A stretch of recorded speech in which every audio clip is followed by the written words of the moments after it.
ओम शांति। अव्यक्त मुरलियों के रिवीजन में आज हम 15 फरवरी 1969 के अव्यक्त बाप दादा के महावाक्य सुनेंगे। सार है शिवरात्रि के अवसर पर अव्यक्त बाप दादा के महावाक्य। संतरी दादी जी के तन द्वारा बाबा ने कहा, आज किसके स्वागत का दिन है? तो बच्चों ने कहा, बाप और बच्चों का। तो बाबा ने कहा, परंतु कई बच्चे अपने को भी भूले हुए हैं तो बाप को भी भुला दिया है। आज का दिन वह स्वागत है जैसे पहले होता था। कितनी तारें आती थी तो भुला दिया ना। बाप जब है ही तो फिर भुलाना कहां तक। यह है निश्चय, यह है पढ़ाई। जब पढ़ाई कायम है तो वह कार्य भी जैसा का वैसा चलता रहेगा। वह निश्चय नहीं तो कार्य में भी जरा बच्चे अपने मर्तबे को समझते हैं कि मैं किसका बच्चा हूं। बाप सदा है तो बच्चे भी सदा हैं, परंतु देह अभिमान अपने स्वधर्म को भुला देता है। और भूलने से कार्य चलेगा, आगे कैसे बढ़ेंगे? जबकि बाप ने अपना परिचय दिया है, बच्चों को भी अपना परिचय मिला हुआ है। कितना समय से इसी लक्ष्य को पक्का कराने के लिए मेहनत की गई है। उस मेहनत का फल कहां तक? सिर्फ याद कराने के लिए यह कह रहा हूं, मुरली तो चलानी नहीं है। सिर्फ बच्चों से मिलने आया हूं।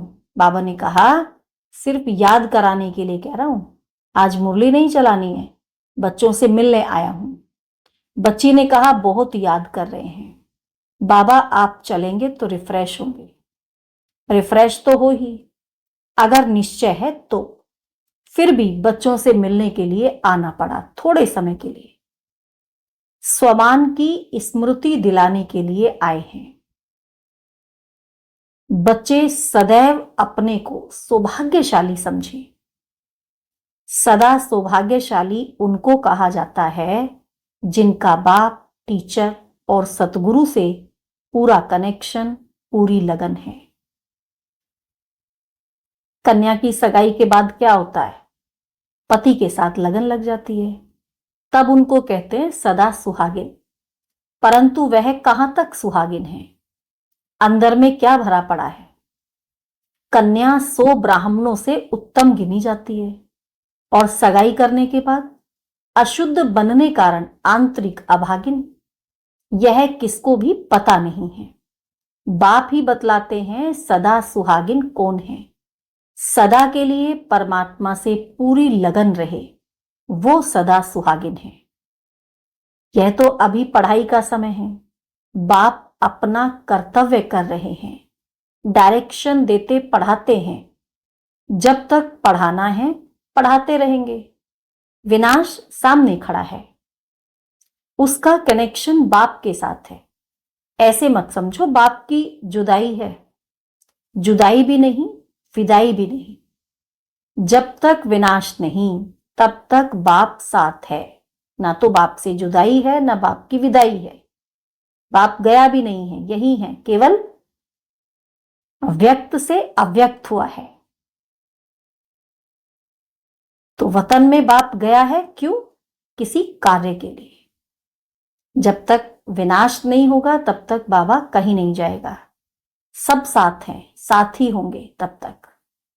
तो कहां बैठ गया बाबा जाकर के? बस वतन में जाकर के, क्योंकि बेहद का कार्य हो गया। अभी कार्य बढ़ गया ना, तो जो कार्य व्यक्त में रहकर नहीं हो सकता वो कार्य बाबा अब अव्यक्त में रहकर करेंगे। समय अनुसार वह सब कुछ होता रहेगा। इसमें ना कोई विदाई है ना जुदाई। जुदाई लगती है? तुमने विदाई दी थी? अगर विदाई दी होगी तो जुदाई भी होगी, विदाई नहीं दी होगी तो जुदाई भी नहीं होगी। यह ड्रामा के अंदर पार्ट चलता रहता है। बाप का खेल चल रहा है, खेल में खेल चलता रहेगा। आगे तो बहुत ही खेल देखने हैं। इतनी हिम्मत है? जब हिम्मत रखेंगे तब बहुत देखेंगे। आगे बहुत कुछ देखना है, परंतु कदम को संभाल संभाल कर चलाना है। अगर संभल कर नहीं चलेंगे तो कहां खड्डा भी आ जाएगा, एक्सीडेंट भी हो पड़ेंगे। तो बाबा कहते बच्चों से मिलने के लिए थोड़े समय के लिए आया हूं, बहुत कार्य करना है, वतन से बहुत कुछ करना पड़ता है। बच्चों की भी दिल पूरी करनी पड़ती है तो भक्तों की भी दिल पूरी करनी पड़ती है। सभी कार्य काम पर ही होते हैं। बाप का परिचय मिला, खजाना लॉटरी मिली, अभी बच्चों की सर्विस पूरी की, वतन से अभी सबकी करनी है। बच्चे सगे भी हैं तो लगे भी हैं, सर्विस तो सबकी करनी है। सवेरे भी आकर दृष्टि से परिचय दे दिया, दृष्टि द्वारा सर्च लाइट दे सभी को सुख देना बाप का कर्तव्य है। अभी तो सभी को म्यूजियम की सर्विस करनी है, सबको बाप का परिचय देना है। बाप ने जो सर्विस के चित्र बनवाए हैं उस पर सर्विस करनी है। अंगुली देने से पहाड़ उठता है ना, यही गायन है। गोप गोपियों ने अंगुली से पहाड़ उठाया, अंगुली नहीं देंगे तो पहाड़ नहीं उठेगा। अंगुली देने से ही पहाड़ उठेगा। दिखाते हैं ना यादगार में, सबने अपनी एक एक उंगली दी, गोवर्धन पर्वत उठ गया। सृष्टि पर आत्माओं का उद्धार कर वह पहाड़ उठाकर फिर साथ ले जाना है। बाबा आकर के पहले सबका उद्धार करता है, सब आत्माओं को आप समान बनाता है, तब लेकर के जाता है। समूह होता है ना, अंत में समूह बनकर सभी के साथ रहना है। पहले पहले साक्षात्कार में लाल लाल समूह देखा था, तब तो समझ में नहीं आया, परंतु अब वही आत्माओं का समूह है। उस समय तो समझ नहीं आया कि ये क्या है, लेकिन अभी समझ आ गया कि ये आत्माओं का समूह है, जिनको साथ ले जाने का ड्रामा के अंदर प्रोग्राम है। सभी की सर्विस करनी है, हर एक की सर्विस करनी है। अच्छा, सवेरे उठकर बाप की याद में रहो, क्योंकि उस समय बाप सभी को याद करते हैं। सवेरे सवेरे उठकर, कौन सा सवेरे सवेरे? अमृत वेले का समय है। सवेरे अमृत वेले के समय पर उठकर बाप की याद में रहेंगे तो बाबा हमें शक्तियां देगा, पावर देगा।